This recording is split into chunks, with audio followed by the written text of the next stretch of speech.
coming from a broken home and not a lot of money and all these kind of things, at the end of the day, if you really truly visualize what you want your life to be and you surround yourself with those folks and you start on that path of understanding where you want point B to be, you got to keep that straight line. You can get there.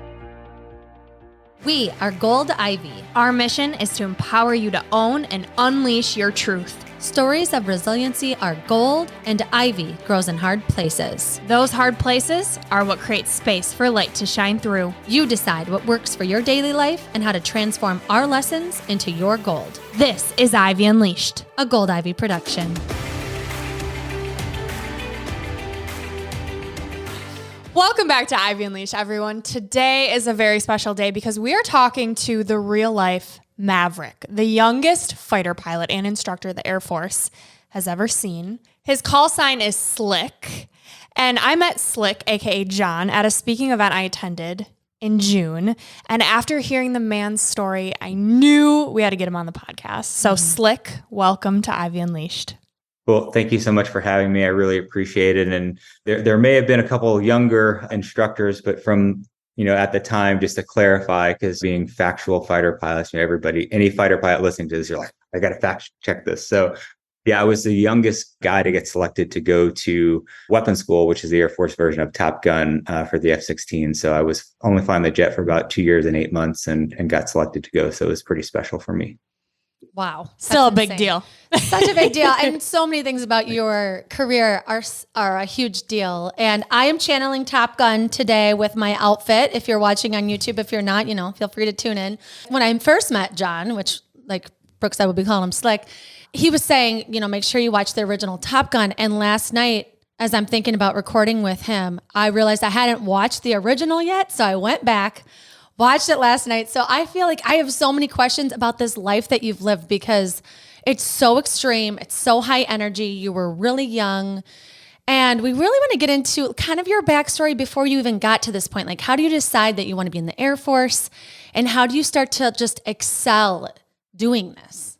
Yeah, no, I really appreciate that question. I mean, and I will tell you, for certain folks that are tied into aviation, so many of the stories were like, well, my grandfather was a pilot or my grandmother was in the WASP, had somebody who was an aviator and they just kind of grew up with aviation in their lives. And that is absolutely amazing, which, I look at my kids now and they have that background and that story. Grew up on Long Island. It wasn't like there was an aircraft carrier next door, a Navy or an Air Force base where they're flying jets. We mentioned when we chatted earlier that this is how I know I'm getting old. And people are like, I've never seen the original Top Gun. I don't know what you're talking about. So I was 10 in 1986 when Top Gun came out, and I was supposed to go, this was normal in the 80s, like get dropped off, with like your siblings to go to see a movie for the day. I was supposed to go see Transformers. And I walked right past Transformers and went right into the Top Gun movie theater. And of course, I got in trouble when I got home that I saw Top Gun. There's some scandalous scenes in there. Kissing scene. Yeah, that got me in trouble with my parents. Of course, I think like, many kids, boys or girls, I think being a fighter pilot would be awesome. But it wasn't like that moment where, okay, boom, I'm 10 years old and I want to be a fighter pilot. No, I never thought that life could be for me. I was more of like a surfer skater kid from Long Island. And I had a huge passion for photography and video, which is really ironic, like how we live now, because I was, the kid taking photos and videos of my friends surfing and skating and making movies. Right. And, this, I'm really dating myself, but I'd like the 2 VCRs and record, play, pause, and I'd figure out how to cut these videos. And I'm like, that's what I want to go to school for, because flying jets, that's way out of my league. I might be able to be an art teacher, if I get my degree and that type of thing. So did not have a lot of money in my family. So I was the first guy to go to college in my family. My older sister, she graduated her bachelor's degree when I graduated high school.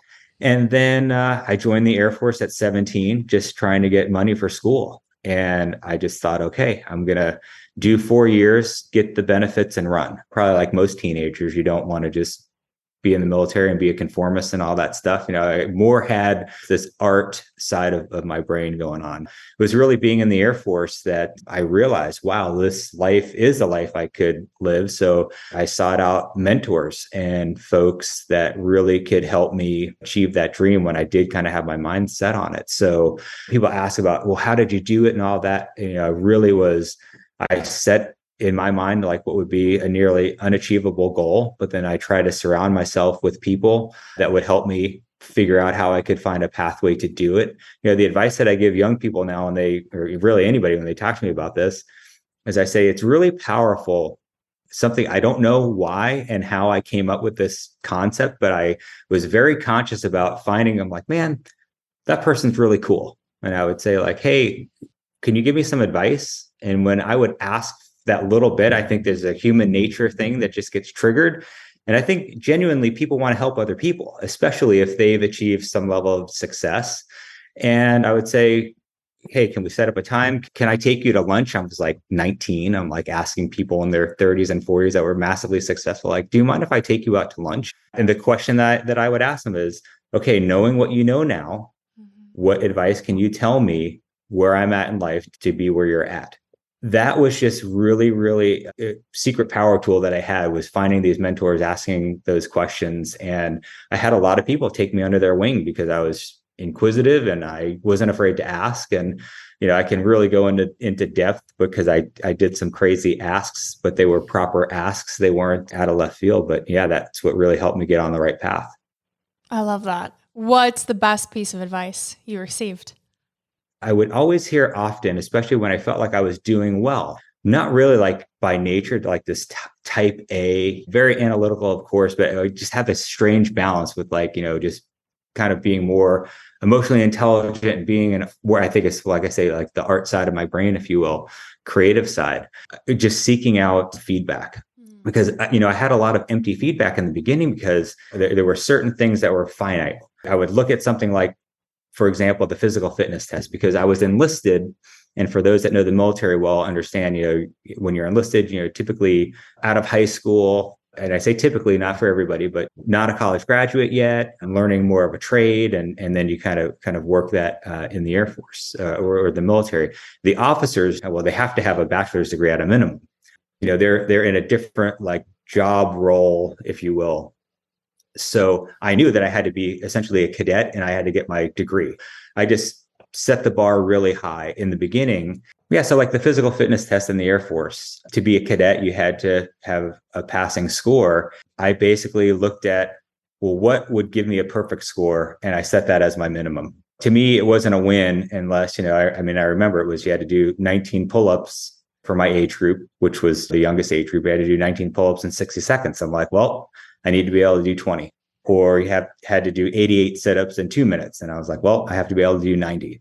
And so just really kind of setting that goal as my minimum just made life a lot easier instead of having the minimum be my minimum and then hoping to get above that. The best piece of advice that I got was, hey, you're on this journey, okay? And you're at point A. There's a whiteboard, of course. There's always, in the fighter pilot world, like the whiteboard, like, the instructor with the marker, here's point A, and you want to be over here at point B.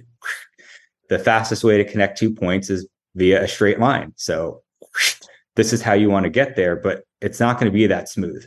There are all these small gates and points that you need to accomplish along the way, but there's going to be branches and sequels and distractions and all this stuff. You just need to remain focused. And then if you have to reset where you're if all of a sudden you take a 90-degree turn off of this, you have to reset where you are and then just get back to navigating to that point that you want to be at. And so, I use that in my life and I give that advice to others, when we set on a journey and do a lot of mentoring for young folks, because, ultimately at the end of the day, I was a commander of a ROTC, which is kind of funny how I went full circle, and I had students and cadets and I had to advise them a lot. And that best piece of advice I've given to a lot of other people since then.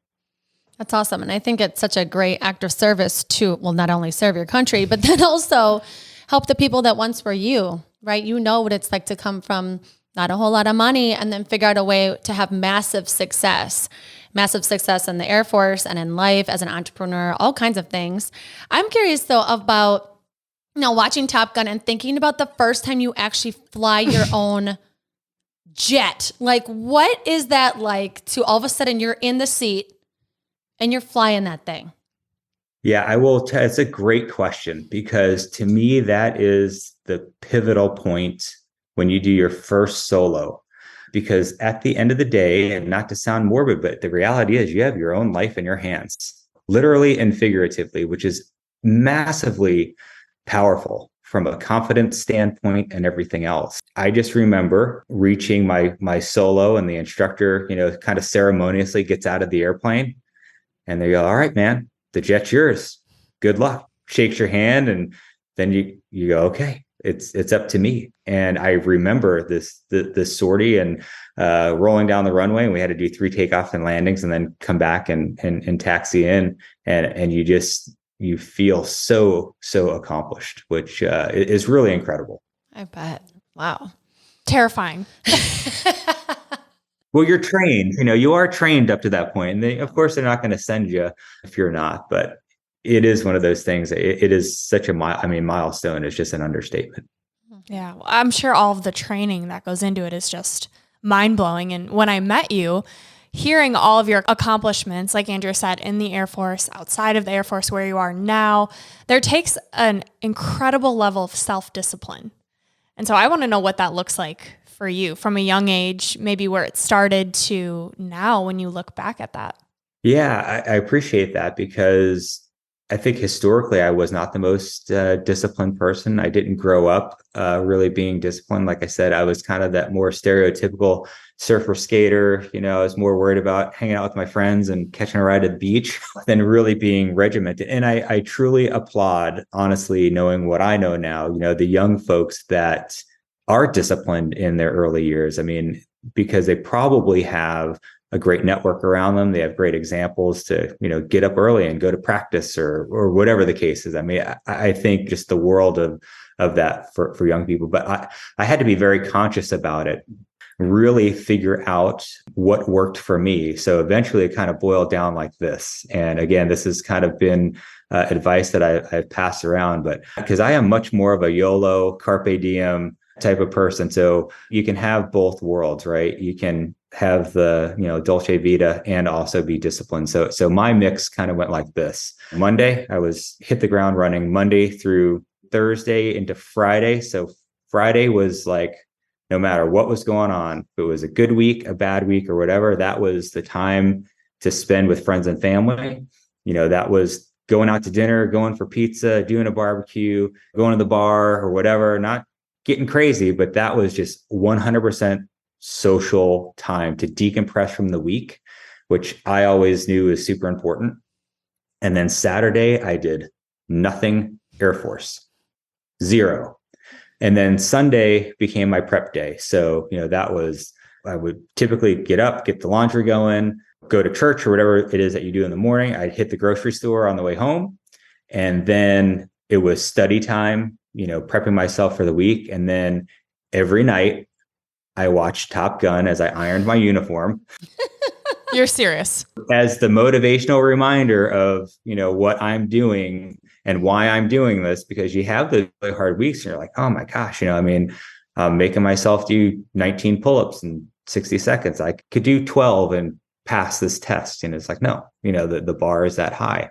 And I just built in that habit pattern of my life that way, crush it during the day, go home, study, do whatever, but, just really having a bit of a routine and a big picture, a holistic routine. Not that I was like, I have to get up at 6 a.m. every day, The other couple things, which is really funny because now I think about it, there's so much advice and I know you all talk about how important sleep is.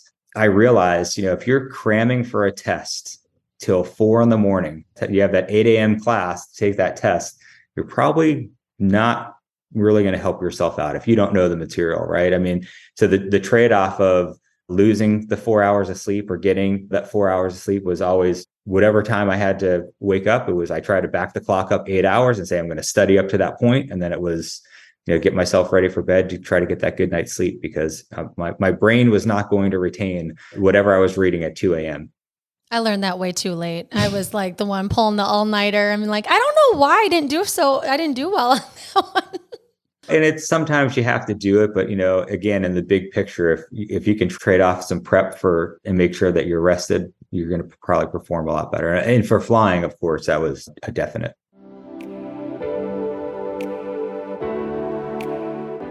Brooke, what do you think everyone wants more of? Energy. What do you think most people are hoping to come out of 2023 with? Feel more confident, be an example for others, actually have the self-discipline to take care of themselves. Yes, exactly. Because we hear the need for it and we want to help you get in the best shape of your life, we created Move with Gold Ivy, our virtual workout platform. Our dream has been to create accessible, affordable, and effective workouts that you can do anytime, anywhere, designed to hold you accountable and get you the results you need. You can pick any workout you want at any time, but if you do want a plan that alternates muscle groups and leaves your body feeling energized and strong, we have a weekly plan that you can follow to take the guesswork out. It's easy to navigate and packed with all kinds of workouts that will help you strengthen, trim, pump up, tone, energize, de-stress, all of the things we want our body to feel. It's within Move. Don't forget to mention the resources we offer. As a member of Move with Gold Ivy, you'll be a part of our exclusive Ivy League community, where we share our top wellness resources on things like meal planning, gut health hacks, time management, and more. And because you listen to the Ivy Unleashed podcast, we want to offer you all of this for only $20 a month, cheaper than any monthly membership you'll find. Not only that, you'll get a free trial week to test it out. And if you need more incentive to start prioritizing you, here's our favorite part. Your movement matters. Each month, 10% of your membership will be donated to support the mental health of those in need. So head on over to goldivyhealthco.com/move or find the link within the show notes of this episode and sign up today. Stop putting yourself in the back burner. Snag your spot and reap the benefits that you deserve to feel this year. It's your time. Move for your health, move for your confidence, move for your mental clarity, move with Gold Ivy.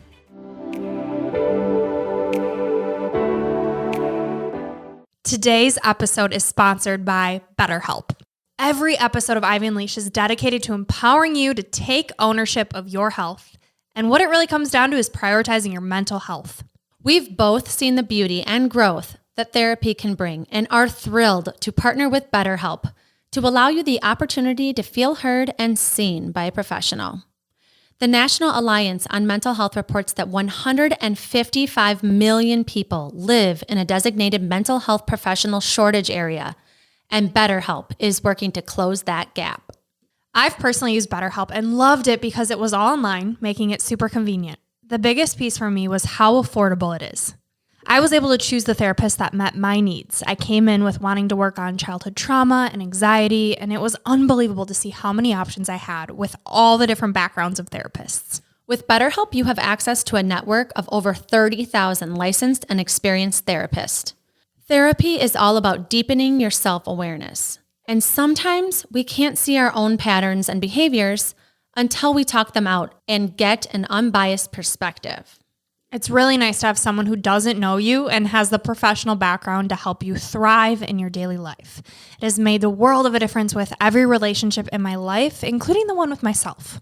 To get started, all you have to do is fill out a brief questionnaire about your needs and preferences and choose your therapist out of the options they give you. You can talk to your therapist however you feel comfortable, whether it's via text, chat, phone, or video call. Also, you can switch therapists at no additional charge until you find the right fit for you. The best investment you can make is in yourself. Get 10% off your first month at betterhelp.com/goldivy. That's betterhelp.com/goldivy. Take the first step to inner peace and freedom today. And now back to the show.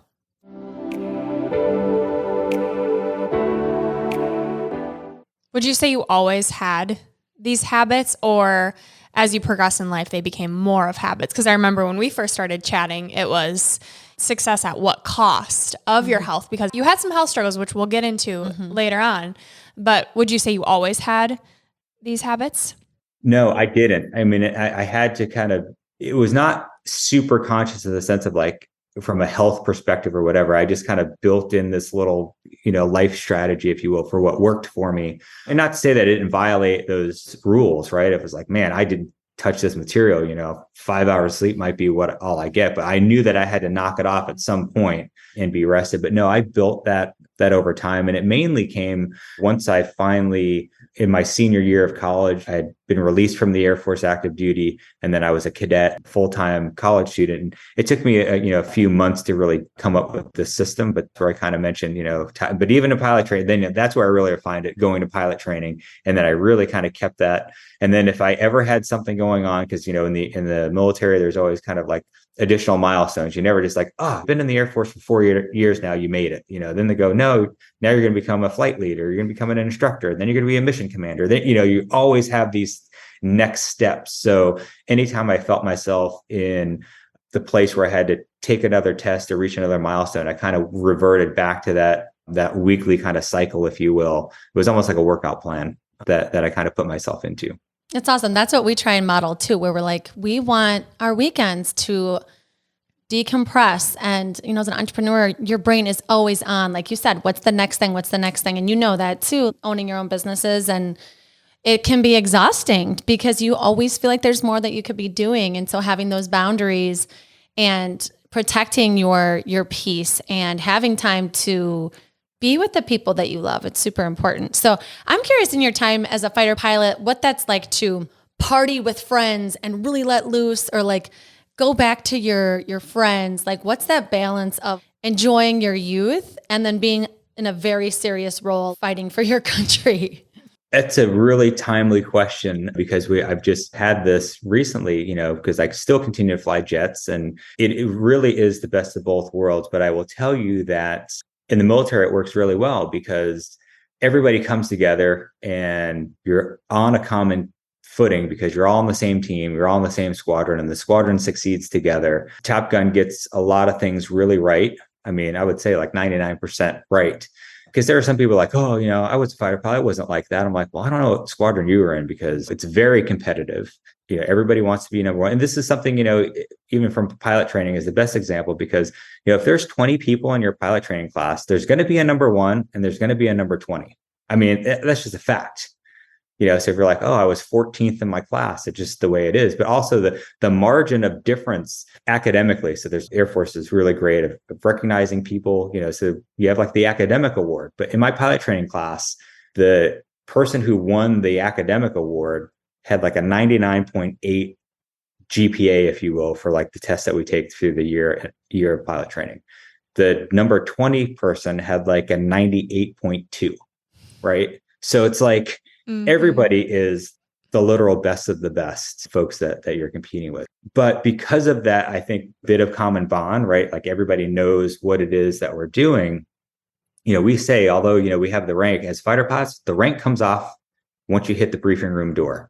So if the three of us were going to go fly, Andrea is the CEO, that's great. But today we're all flying, and you might be the wingman off of Brooke, who might be the newest person flying, but whatever she says goes. And so then you fly to that standard, you execute, as long as it's not, as we say, dumb, dangerous, or different, right? We're going to let Brooke make those decisions. We may know that there will be an issue or a flaw or something like that, but we let people learn from their mistakes, and then we come back and we debrief to it. And that is really the secret sauce to why the United States Air Force is so amazing, because for every hour we fly, we probably debrief for 4 to 5 hours. So just like you saw in Top Gun when Maverick's in the tax trailer and, she says, I had to say what was on my mind, even though I see that brilliance in your flying, right? I mean, you're going to hurt feelings and you're going to tell people how it is. But there's also the very, very public rule of like what happens in the debrief basically like ends there. Or you can tell me, you did a horrible job today. I mean, you almost got us killed. We almost died. It was really bad. Like, you need to fix that.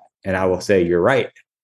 And then we go, all right, let's go have a beer or whatever it is. Right. I mean, so you leave that briefing room door knowing that everything that was done in the brief or in the debrief was to make us collectively better. It's not personal. It's not about feelings. It's just, I'm going to lay out the facts and it is what it is. And then boom, we all have a beer together at the end of the day. And it's not about the alcohol, as we often say. It's just more about the camaraderie. People don't care if you're having a beer or not. They just want you to be at the proverbial bar hanging out together. Yeah. I always think, like, as I was watching it, I was like, I wonder what Slick's personality was. And like, first of all, we need to know how you got your name.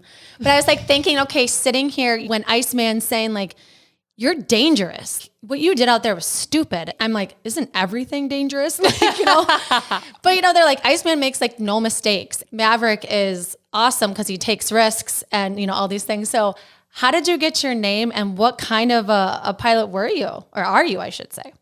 Well, I tell you, the name thing really is a play off of my last name, which is Baum, but everybody pronounces Baum. So, don't yell my last name running through an airport. It's probably not, unless you say it the right way. So in the Air Force, we have different types of bombs, and one of them is a slick bomb. And, luckily I had showed up, and it's after you become mission ready is when you get your call sign. And luckily I hadn't really screwed anything up too much. So I was high speed, low drag, like a slick bomb. So that was kind of it. High speed. And what else did you say? Low drag, kind of an airplane aerodynamics thing. I was thinking of what my call name would be. And I came up with Mamba because it says mom in it. And it's like, I don't like snakes, but like they strike and you like, don't see them coming. And so that's my call name. I give myself the name Mamba. What are you? I don't know. I need to think about it. I need to take some time because this is serious. Yeah. I was thinking about it because I'm like, she can't be a bird. She doesn't like birds. Hate them. What name would you give Brooke? Oh, I don't know. It's normally you got to hang around and kind of know their ticks. She's kind of like smooth and like creative out of nowhere. And like, I would say kind of unpredictable. Oh, what would that be? Tell me more. Yeah. What would that be? We'll come up with it. Anyway. She's Maverick. That sounds like a Maverick to me. Ooh. I am Maverick. What yes. are you, Mav? Sound off in the comments what you think I should be. I'm just fascinated, Slick, by how it's like one thing after another. You just keep climbing up this ladder. And then at some point you decide, I'm going to do my own thing and I'm going to become an entrepreneur while still in the Air Force. So talk to us about how that happened. So, I lived the Air Force fighter pilot dream. So I go to Euro-NATO Joint Jet Pilot Training, which was super cool because now I had students and instructors from all the NATO countries. So Germans and Italians in my class, and then German and Italian instructors, really amazing. I went to the Air Force Weapons School, which is, the Navy has the cool name Top Gun. They call it weapons. We both call it Weapons School, but they call theirs Top Gun. So I went through essentially Top Gun, asked to come back and teach at Top Gun. And then when I was there, I got asked to fly with the Thunderbirds, which was great.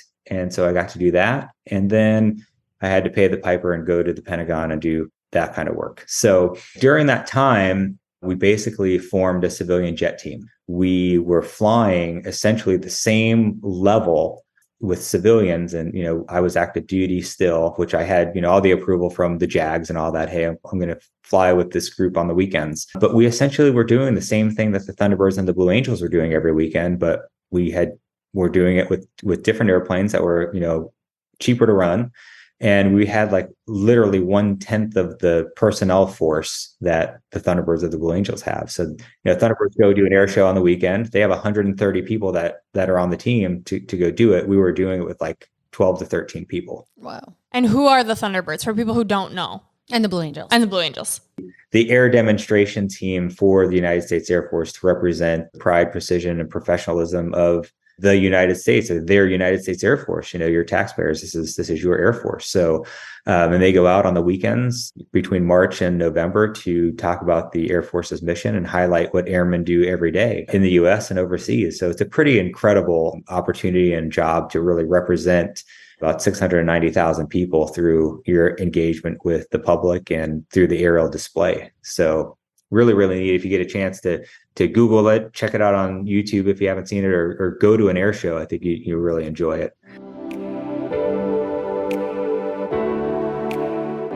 One of our most popular episodes was with Jessie Golden, the creator of our new favorite and life-changing skincare line, The Golden Secrets. You've probably seen us post about it because we take it everywhere with us, but we wanted to fill you in on exactly what we're using and the results we're seeing with this sustainable, fair trade, and cruelty-free skincare and wellness line. Jessie mentioned that the one thing she'd take to a deserted island is her Heal oil. So with her incredible looking skin, I jumped in and bought it right away. I'm using the Heal oil as a moisturizer at the end of my skincare routine, or if I'm in a rush and only use one product after cleansing, it's the Heal oil. I also use it right before my new gua sha routine. The Golden Secrets has a gua sha tool called the Sorceress Stone Gua Sha Beauty Tool. It's an ancient holistic facial massage tool that enhances your skincare routine by increasing blood flow, circulation, and nutrients to brighten the complexion and tone, and it lifts the facial muscles naturally. Jessie says, this is the one beauty tool, hands down, that has made the greatest impact on my skin. It has helped retrain the way the patterns of my face, muscles, and skin function. I'm already seeing more definition in my jawline and cheekbones, which is so exciting.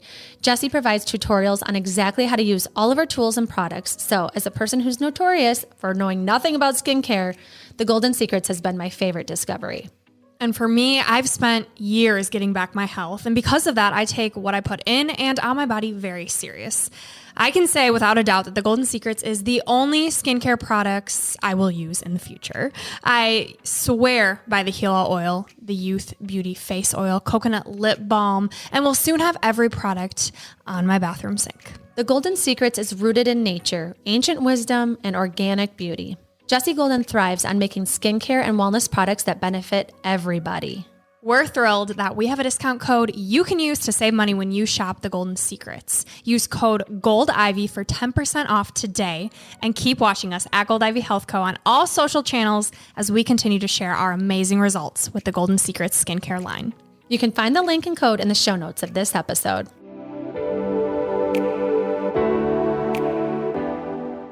If you're a regular listener of the show or you follow us on social media, you know I, Brooke, just ran my first marathon and Andrea ran her 22nd state in her goal to run a marathon in every state.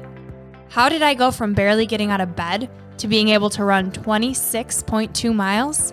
A customized training plan and coaching with Andrea. With my health concerns, it was important for me to make sure I crossed that finish line safely and confidently. We are so excited to announce that we are now offering customized training plans.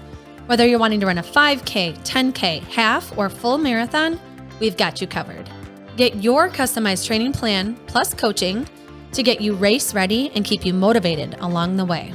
Prior to receiving your training plan, you will meet with me, Andrea, for a 15-minute call to discuss your goals, race details, and schedule your 3 coaching calls.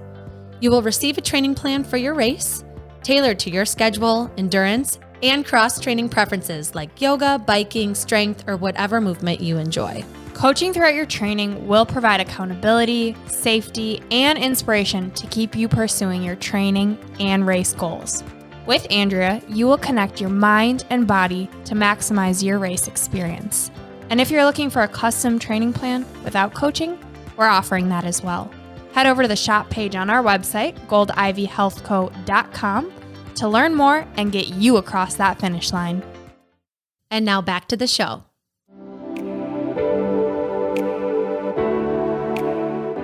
Yeah, so now we're flying the same pace that the Thunderbirds and the Blue Angels are doing. And that was really our proof of concept because, we were doing it with 1/10 of the personnel and more than 1/10 of the cost. So we essentially amassed the largest privately owned Air Force in the world. It was a huge savings to the taxpayer because what we did was provide adversary support to the Air Force, Navy, Marine Corps, to a lot of the industry professionals out there where they would say like, hey, we're developing this new pod that goes on a fighter jet. And instead of the Navy having to provide an F-18, off of the ship to then do some testing, they would hire us to do it. So then taxpayer assets could be, allocated to doing what they should be doing, which is defending the country. And then we were taking all the other type of jobs. How'd you come up with that? How did you think like, oh, maybe we could be their little scrimmage team? Who thought of that? When I taught at the weapons school, I had the largest program that, we needed the most. We call it Red Air, the scrimmage team, the people that are playing the bad guys. And we almost didn't graduate classes because we couldn't get enough assets to come. So we'd call the Navy, hey, can you bring, 6 airplanes or whatever? So, really one of my friends, Sean Gustafson, really thought that, the commercial side of it could work. And we had this proof of concept. And I knew, having been on the demand side, knowing like, oh my gosh, I could have used a service like this when I was a captain trying to get these assets to come fight us at weapons school. So yeah, this should really work well. And so, we had kind of the inside track of knowing, how you would do it. And then we had the commercial side to really get things together, and it just grew. And I'll tell you, it was something that the Air Force didn't want. I mean, it was a field of dreams scenario. If you build it, they will come. And we basically said, look, if we have an entire like Air Force base worth of fighter jets, on the taxiway somewhere, the Air Force is not going to ignore it. But they did for a while until finally they gave us the call, and the rest is history. So yeah, we had the 14th largest Air Force in the world. We had a bigger Air Force than Canada. So it was pretty crazy. And, we continue to support not only the Department of Defense in the US, but overseas in Europe. We have a very large footprint now. So we've actually taken. That is so badass. And there's so much money like in the military to think about that too. But, in Top Gun, they were saying like one of those jets is $30 million. So like, how do you fund getting all of that?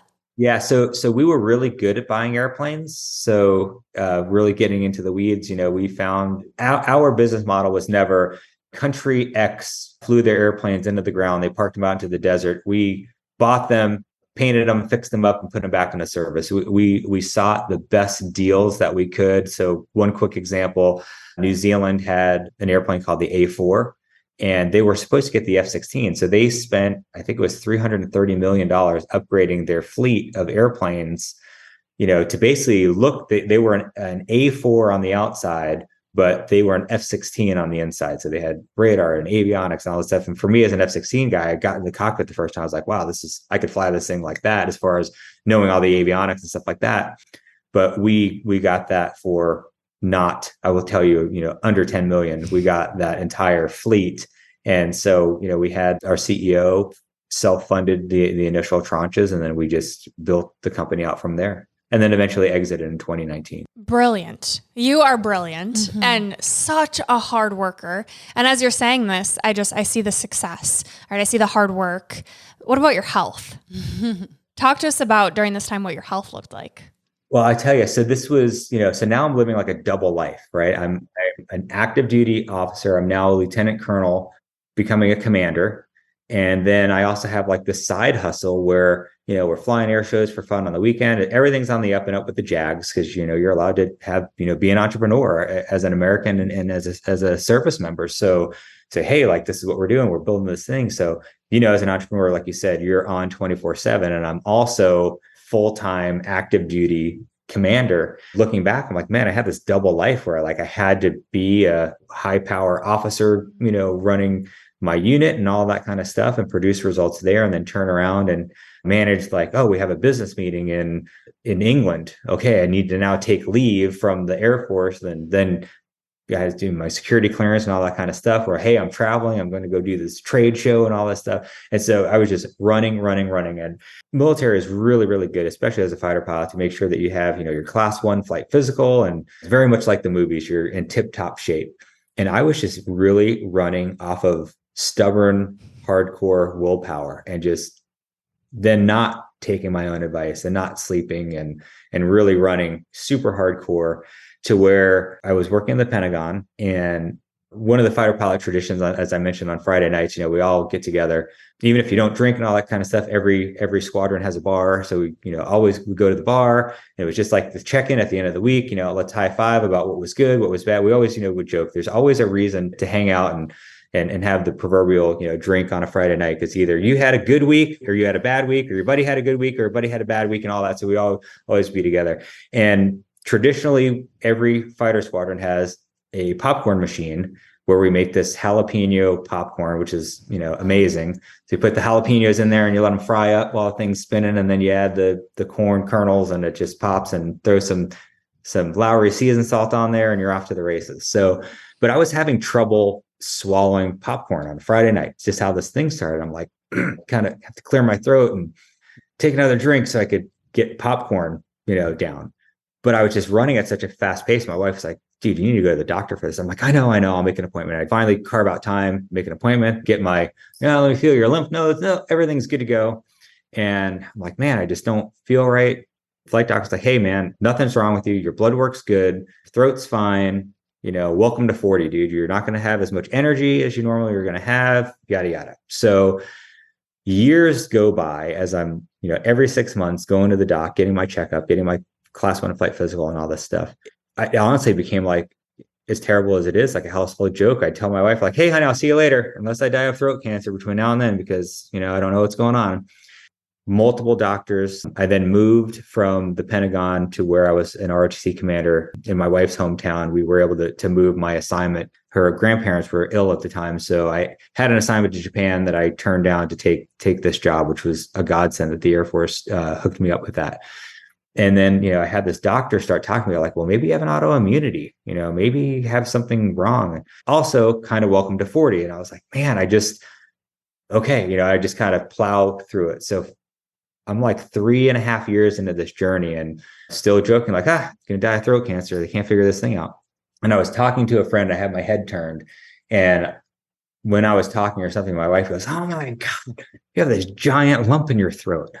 I'm like, what? And I turned my head, and then if I swallowed, it was like a golf ball would just go up and down. Finally, we go to a totally different doctor, and so we went to a surgeon, does an ultrasound of my throat, and he goes, dude, what are you doing tomorrow? Because what you're doing tomorrow is getting your thyroid removed. And I'm like, okay.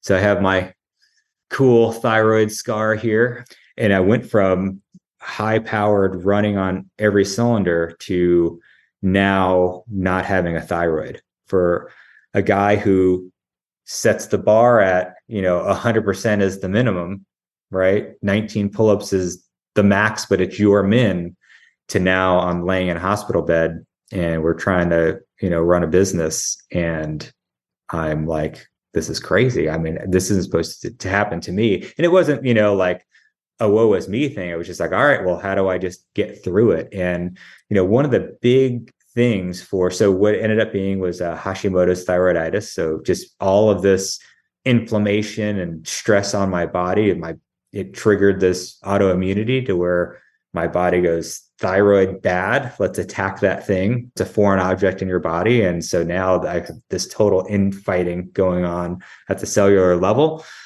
They couldn't find it because basically what was happening, for those that don't know, because I didn't know any of this, right? I might have an idea of what my thyroid is, but it's basically a butterfly shaped gland that goes around behind your esophagus. And I was growing these tumors, and it was essentially crushing my esophagus. So you couldn't see it or feel it from the outside until it finally got so big. So I had 3 of them, literally the size of golf balls. So where after the surgery, this guy has removed like 3,000 thyroids. And he goes, dude, I had to take a picture of this one because it's the gnarliest one I've ever seen. So now I go from this guy who's climbing mountains and doing triathlons and CrossFit and all this other stuff to not having a thyroid. And it was a really, really lonely place for 2 reasons. Number one, it's like, I think the statistic is like 98% of thyroid issues are with females. So it's pretty atypical for men to have these issues. Not that they can't have them, but a lot of the information that's out there is going to be like in Cosmo and stuff like that. And I'm like reading anything and everything that I can get my hands on. Like, I'm like, gender has nothing to do with this. This is just about, an issue that I happen to have. And then the other thing was that normally it's identified through your blood work, but for whatever reason, my thyroid was still functioning. So it wasn't showing up on any blood work, but I had to have a full thyroidectomy, where most folks kind of have like a thyroid that's not behaving. It's either overproducing or normally underproducing. And therefore you get where you're tired and you're irritable and you feel bloated all the time, just all this kind of like yucky feeling, which, I definitely had that energy level, but, I was just so headstrong that I could just push myself mentally through it, trying to listen to my body, but then also knowing like, dude, you just get it done. Right. So now I have no thyroid. And so that second lonely place was I went from having a thyroid to not having a thyroid without anything leading up to it. So a lot of times people will have like this 10-year battle with their thyroid kind of acting up, and they get on medication and they change it and some things work. And then your body gets used to the medication, or you change medication and all this stuff, to where I'm just like cold turkey, no thyroid, and you're a dude and there's no literature, there's no Facebook group, for you to get on. So yeah, that was the really, really tough part. So, one thing as a as a weapons school instructor, we say like we're experts at becoming experts, right? So I'm like, well, now I know to jump into the medical journals and start learning as much as I can. And, for those that understand or maybe are dealing with a thyroid issue, the first thing the doctor says, oh, I'm going to put you on Synthroid. It's synthetic thyroid hormone, and that's going to bring your levels to where they need to be. That's what they did. I had my thyroid out. They gave me like a thing. They're like, okay, you have to take this every day on an empty stomach. They're like, you'll be fine. And I wasn't fine because the levels were off, and it's a journey. It takes a long time for your body, especially when you go, as I'm saying, like cold turkey with the thyroid and then it's gone. Your body still kind of remembers, and it kind of almost like fakes it and makes thyroid hormone for you, if you will, until a few months till it's finally completely out of your system. And then you're augmenting it now, which you have to because you don't have a thyroid at all. But like the thing with Synthroid, and for those that, I don't want to get too in the weeds, there's the T3 and the T4 and all that. And they're like, well, we'll see if you're a converter or not, because Synthroid is just, the TSH hormone. I'm like, well, it's impossible for me to convert any T3 to T4 because I don't have a thyroid, and that's where that functionality happens. So I'm like, okay. I'm like, doc, this is how it's going to go. I'm going to be miserable for 2 years because you're going to put me on and you're going to change my Synthroid for the next year. Then you're finally going to realize that the Synthroid doesn't work. You're going to hopefully put me on Armor Thyroid.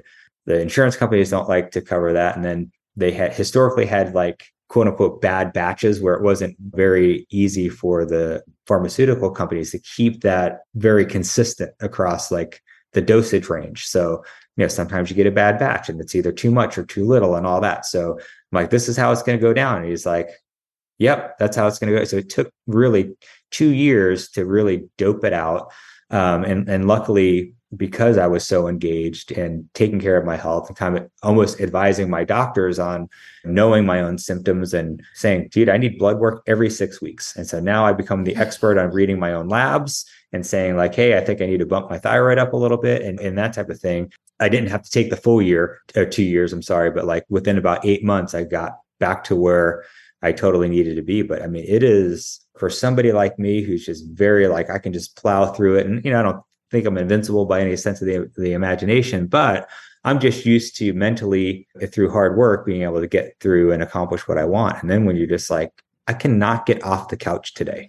Right. And my wife, who is amazing, just like, well, come on, you got to go. And she was super encouraging, but then also realizing too, like, sometimes you're just going to have this autoimmune flare based on what's going on. And you're going to have to take 2 days to where you just chill and just Netflix and eat healthy and just try to recover and recoup. I had to change the way I worked out. I was doing CrossFit and all this other stuff, which was just volume wise too much for me, and just really had to take it down a notch. But, I've really been almost to keep my body composition to the way I was, while I was a Thunderbird and all those kind of things. So that has been really good, because that's the other part, that your fitness becomes your identity sometimes. If you are fit, right? People know you as the fit person.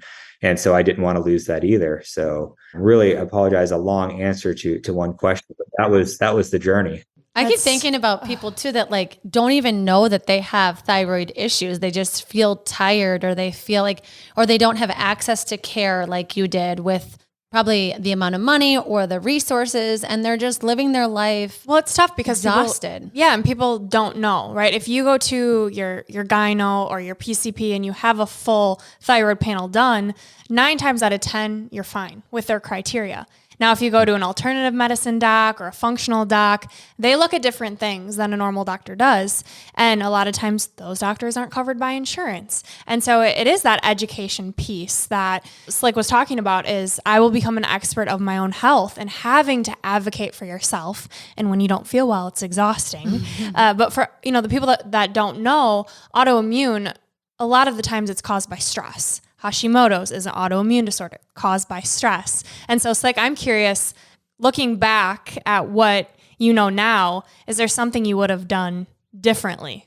Yeah. I think the biggest thing was finding those balance points, because I was just so wired, and kind of how there's all the memes and all the reels about how Americans are, what their voicemail is on vacation, right? Like, hey, I'm on vacation, of my dream vacation, but if you email me, I'll be back with you in 2 hours instead of like 2 minutes, right? So But I mean, I remember just had my thyroid out and like all the tubes and everything in me. And I was like laying in the hospital bed with my laptop on, just like banging out emails. And my CEO at the time and good friend was like, dude, like enough, close the laptop, stop with the emails, get recovered. He is a guy who's massively successful. And I think I'm a hard worker. This guy is an amazingly hard worker. So that was a bit of the wake up call. So really what I would have done was just really listen to my body more and take a little bit more of the downtime.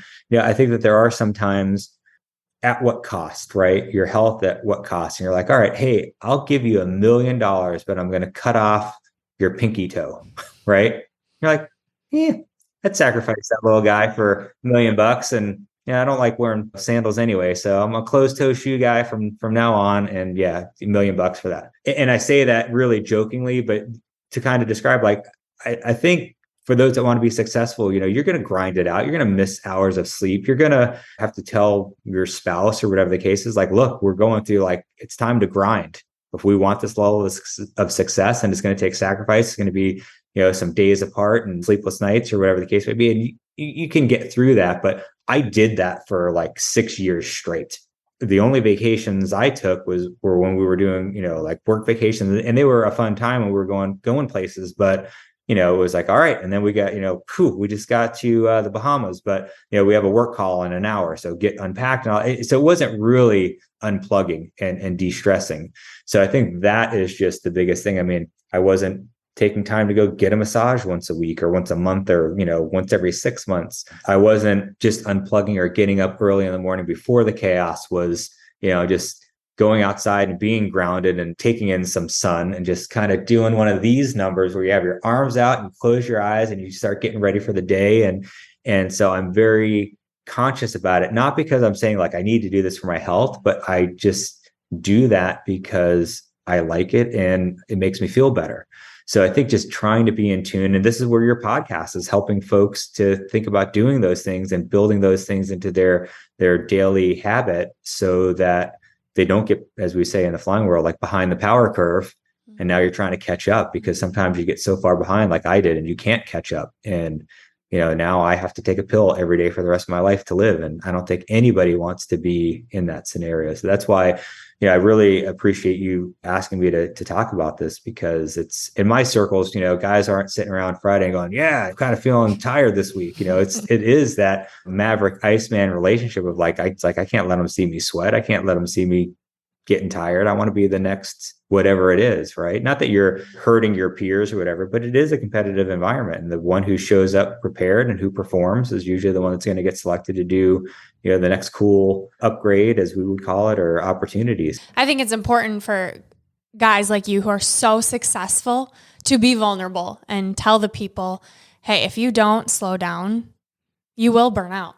And if you burn out, it's a hell of a lot harder to reach those dreams. Right? But also, what he did got him super successful, and he does have the accolades and stuff. So I bet they're like, screw it. I'll take my thyroid. If I can be slick, I'll friggin' do exactly what he did. And it's like, you're a mentor to people. And so how is that shifting now from like the advice you would have given back then versus now with like how you have to weave in some self-care?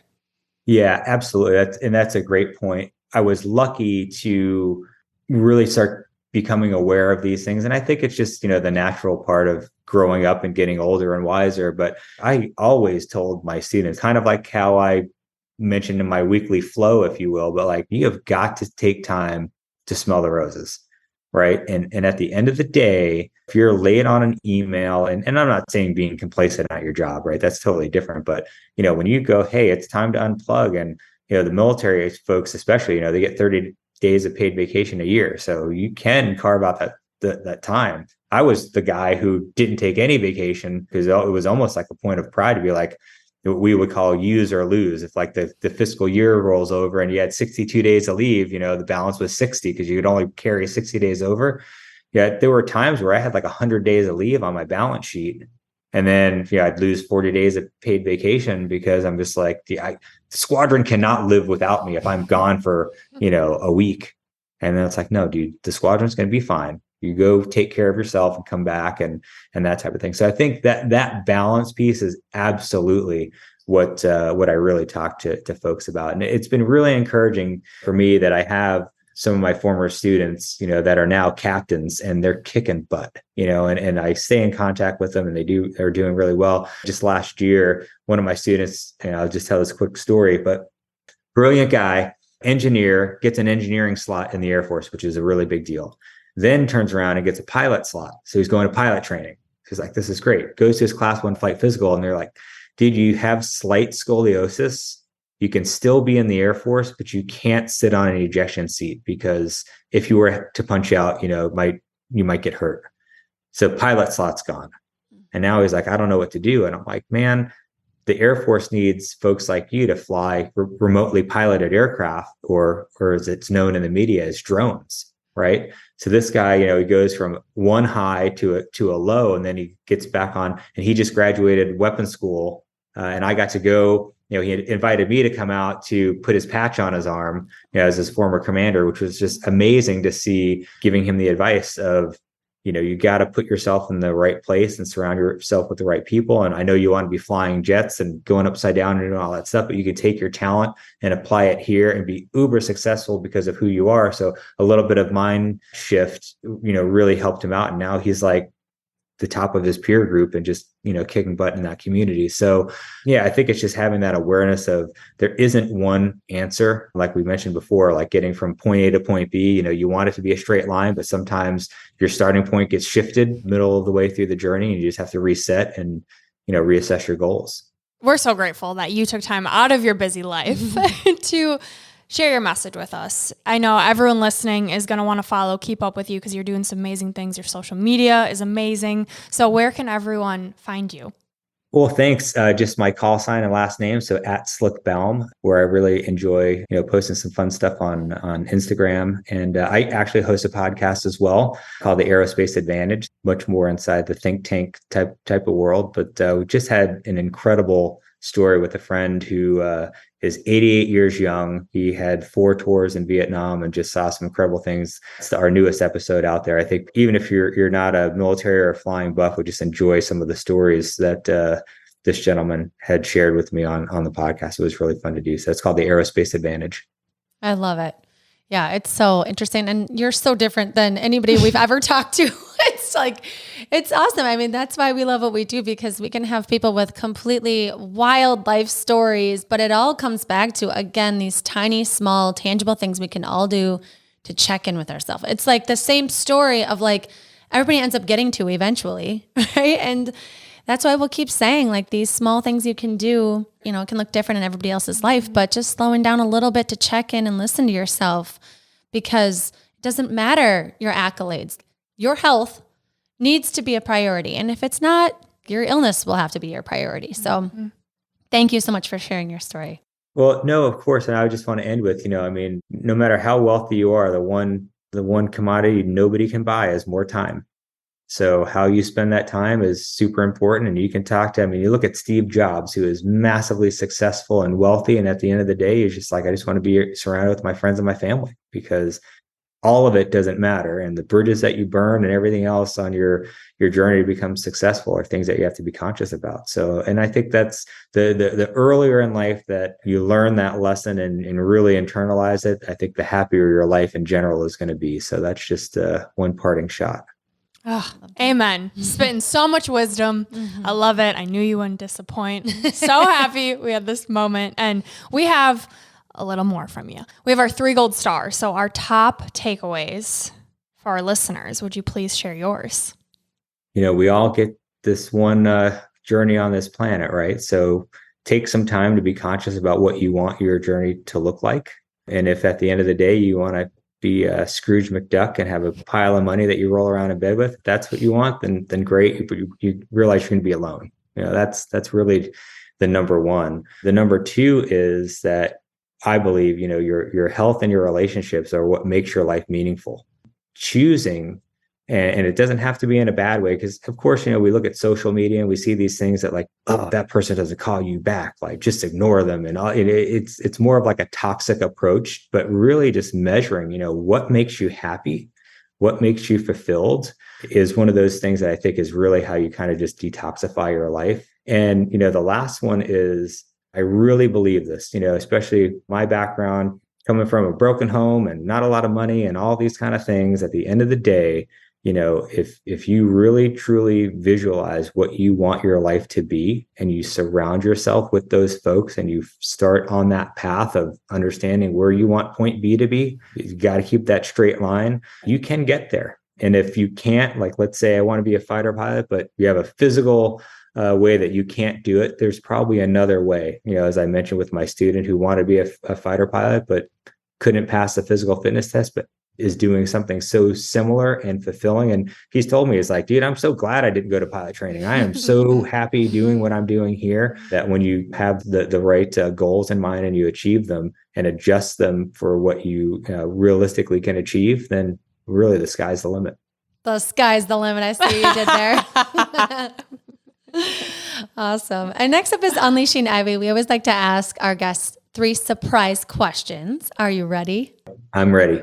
As you can tell, I'm really intrigued with this whole Top Gun weapons school idea. And I want to hear a story I always like to hear about hardship and how you got through it. And so when you think about your experience there and like one of your hardest days or seasons there, what happened and how did you get through it? Yeah, so I had a really unique experience because at the time we had the F-16 had 3 kind of stovepiped missions, if you will. And I was really good at the one mission that I had come from, but I was going to be a weapons officer, which is, you're basically the top instructor. And it's very different than the Navy, because in the Air Force, we only have one person is like your Top Gun instructor for your squadrons. There's normally about 40 pilots in a squadron, and you have one weapons officer. So on Fridays, it's like the weapons officer gives academics, and, even if you're 20 years older than this person, is like, that's the direction that the squadron's going tactically. So you have to follow that. So I had to learn a new mission, which was very, very hard and complicated, going into, when I graduated weapons school, being the weapons officer of this mission called SEAD, the Suppression of Enemy Air Defenses. And basically I had combat hardened instructor who was my instructor at weapons school. And basically, come nose to nose to me, is like, dude, you're not getting through this course to go be a weapons officer in a SEAD squadron unless you get through me. And I'm like, okay, like, what does that mean? Talk about an uphill battle where, weapons school is hard enough, but then I have to be the expert, because I can't have, at that time, like a brand new lieutenant come in and know more about the mission than me. So that was really the hardest part, and how I overcame that, instead of looking at this guy who was, nose to nose with me, to go, okay, this guy's now my adversary and I have to get through you. I turned the tables and I was like, okay, well then it's your job to teach me everything you know, so that the young lieutenant isn't going to embarrass the weapons officer on the first time of academics. And became one of my best mentors that I ever had. And because of that uphill battle, I wasn't winning any awards at weapons school, but when he gave me my patch, it meant and so much more because of that challenge. And then I was luckily successful in that role. So, wow, so badass. Okay, my question is about what's next. So you sell your business. What is life like for you now, and what is that next goal that you're after, or the current goal you're after, I should say? I'm really focused in a couple areas because I just can't say no. And I do enjoy just continuing to take on more challenges. So I'm the philanthropy director for the first all-civilian space program. So we are working with St. Jude Children's Research Hospital, trying to gain as much awareness and funds as we can while we're continuing, to explore space. But we need to make life better here on Earth, and to eradicate childhood cancer is our goal. So we are really, really focused on that. And then, other than that, professionally, I just continue to fly, and I love flying in air shows. To your point, Brooke, I have realized, talking with other people, that I kind of have like a duty and a responsibility to share, some of this, which I do enjoy. I love to mentor other folks. So that's really what I'm doing, is, finding that niche to be able to really make impacts through the work doing philanthropy, and then also, sharing and mentoring through speaking engagements and other things like that. You're such like a well-rounded person. I keep thinking of like just thinking of the excuses you could have had as a kid of like where you came from and figuring out a way. I feel like you just keep figuring out a way to make the best of whatever scenario you're in, right? Your health goes to crap, and then you're like, I'm going to find the best way to not only help myself out, but now tell people what you're learning. And then you get a bunch of money. Awesome. Because you sell your amazing business that you built. And then you're like, and I'm going to eradicate childhood cancer, so I love that you're so young. I just cannot wait to even see where the second half of your life goes. And then our final question, Unleashing Ivy, just has to do with what you would have told younger you, whether that's little Johnny, John, Slick, entrepreneur self. Like if you could go back and tell your younger self one thing, what would you tell him? Yeah, I think it would just be surrounding yourself with the kind of people that you want to be. And I admit, based on background and stuff like that, not that surfing or skateboarding is a bad sport, probably not the most influential crowd that I could have been hanging around with. And I did turn that around, when I was a junior in high school, and I graduated high school early, so I kind of ramped it up at the very end there. But I would have had a much easier path had I learned that earlier, which is tough to tell, somebody who might be, 12 or 13, that the friends that you're hanging around with might not be, the best influence in your life. If I could have told myself that, for sure, because I probably should have had an adult tell me that. But, we were 80s kids, man. We spent a lot of time on our own. The latchkey kid thing was real. So, there's some great memes about don't mess with somebody who was a teenager in the 80s or something like, right? So. Well, you were able to be a kid. I think that's important too, right? To have that time. So maybe that's why you could be so disciplined. You had your freedom or, probably a more relaxed mindset for a while until you decided to buckle down. Well, again, thank you for your time. Like you just said, you are the 5 people you spend the most time with. Relationships are everything. And we're so grateful that you're in our circle now, that our audience gets to know you and follow your journey. And we leave our listeners with a quote, what we call a piece of gold. So John, Slick, would you please share yours? Oh, it's really tough to just pick one quote, because I've been really fortunate to have a lot of great experiences. I think the one thing is be who you want to be.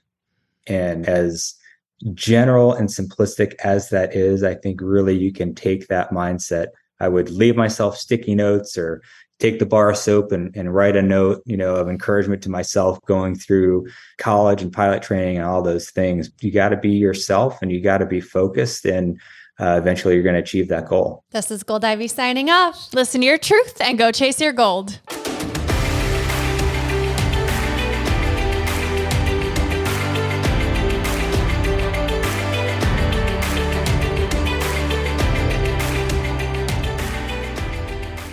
We want to thank you and encourage you to celebrate yourself for taking the time to learn and get inspired in your one beautiful life. And if this podcast means something to you, it would mean so much to us if you'd be willing to take 30 seconds to help support our mission to keep bringing you inspiring stories and guests. First, following the podcast is important because it helps you never miss an episode. To do this, just go to the Ivy Unleashed podcast show page on Apple Podcasts, Spotify, or wherever you listen to podcasts. And then just tap the plus sign in the upper right-hand corner or click on follow. While you're there, if you'd be so kind to give us a 5-star rating and review and share your favorite episode with a friend, we'd be so grateful for your support. We are thrilled you're here and are so happy that you're taking time to prioritize your wellness, self-discovery, and growth with us. The Ivy Unleashed podcast is produced in partnership with J. Gray Podcast Production.